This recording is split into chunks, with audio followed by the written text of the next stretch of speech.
Hello, my wonderful Varada English family. It's me, Rosy. I am so tired today. I feel like a noodle that has been boiled for too long. Just floppy. You know that feeling? When your alarm clock rings in the morning and it sounds like a monster from a scary movie? My brain says, no thank you.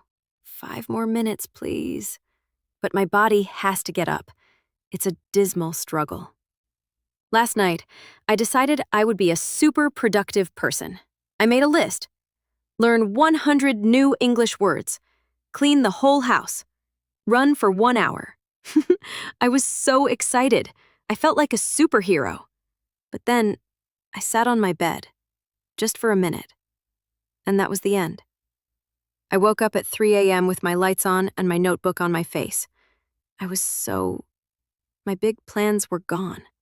So today, we are talking about exactly this.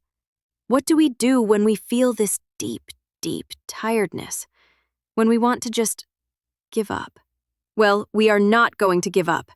We are going to fight it together. First, let's talk about the different types of tired. There is body tired, like when you try to run for the bus and your legs feel like jelly. That's a simple tired. But the more dangerous tired is the mind tired. This is when you feel sad inside.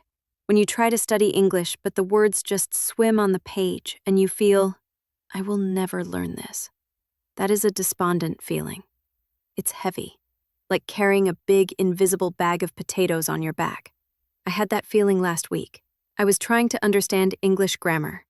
Past perfect tense? It sounded like a name for a very old, perfect chair. I was so confused. I felt so mournful. I looked at my book and I thought, this is impossible. My brain is too full. I was almost, because I love English so much, but it felt like it didn't love me back. But then, I did something very smart. I closed the book. I did not throw it, I closed it gently. And I stood up, and I shouted, I need a break. My neighbor thought I was crazy. But it was a very important break. You see, when your mind is gloomy and tired, forcing it to work is like trying to drive a car with no petrol. It will not go.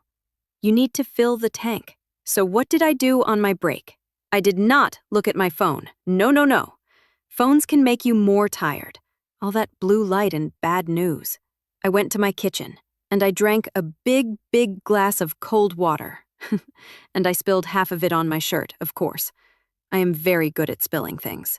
But it felt good. The cold water wakes up your whole body. Then, I ate a piece of fruit, a nice juicy orange. It was like a little sun explosion in my mouth. It made me so happy.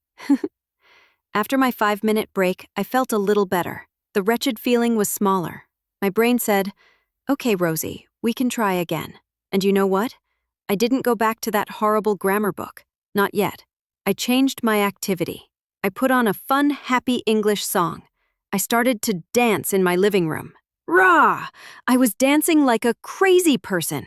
My cat looked at me with very big eyes, but I didn't care.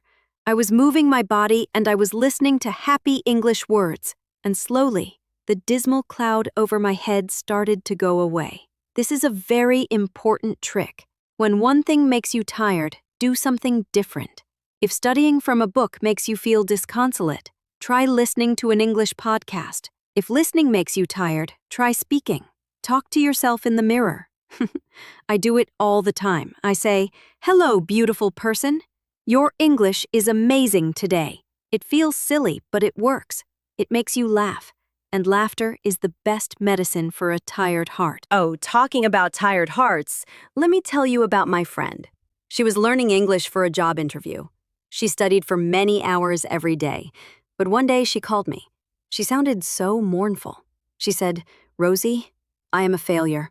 I cannot remember anything. I want to give up. Her grief was so big. I felt so sad for her. I told her, stop studying right now. She was surprised. I said, your mind is too full. It is like a cupboard. You have to take everything out, clean it, and then put it back in a nice way. So, I told her to take 1 complete day off. No English, just fun. She watched funny movies. She ate her favorite food. She went for a walk in the park. She said she saw a squirrel eating a nut and it was the happiest thing she had seen all week. The next day, she felt like a new person. The despondent feeling was gone. She was not 100% perfect, but she had hope again. She went back to her studies, but she changed her method. Instead of studying for 3 hours at one time, she studied for 25 minutes and then took a 5-minute break. This is called the pomodoro technique. It's a fancy name for a very simple idea. Work in small pieces. It's like eating a pizza. You don't put the whole pizza in your mouth at once. You eat it slice by slice. Learning English is the same. Word by word. Sentence by sentence. She passed her interview, by the way. She got the job. She was so happy. And I was so happy for her. It proved that feeling tired is not the end. It is just a sign that says, please rest, and then try again in a different way. Now, let's talk about physical tiredness. Sometimes our bodies are just done. Maybe you had a long day at work or school. You come home, and your only dream is to fall on your bed and become one with the blanket. I understand that feeling very well. On those days, the idea of studying English feels like climbing a mountain, a big, tall, snowy mountain, in your slippers. So, what can we do? We can do very, very small things. We can lower our goal for the day. Your goal does not always have to be learn 20 new words. On a tired day, your goal can be listen to one English song, or watch one funny English meme video, or say goodnight in English to my pet. Yes, talk to your dog or cat in English. Hello, Mr. Cat. You are a good boy. It is practice. It is easy, and it doesn't feel like hard work. The most important thing is to keep the connection with English alive. Even a tiny little connection is better than nothing.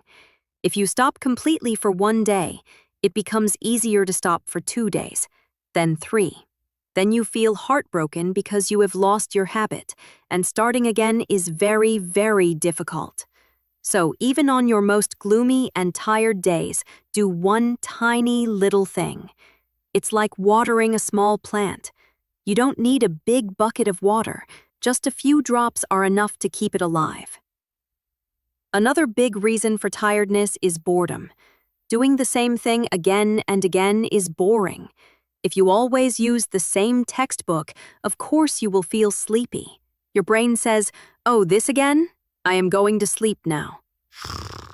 So you have to surprise your brain. Change your resources. If you always read, try listening. If you always listen, try writing.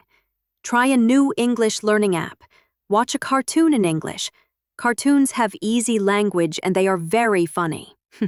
I watch cartoons sometimes and I laugh like a little child. It is the best feeling.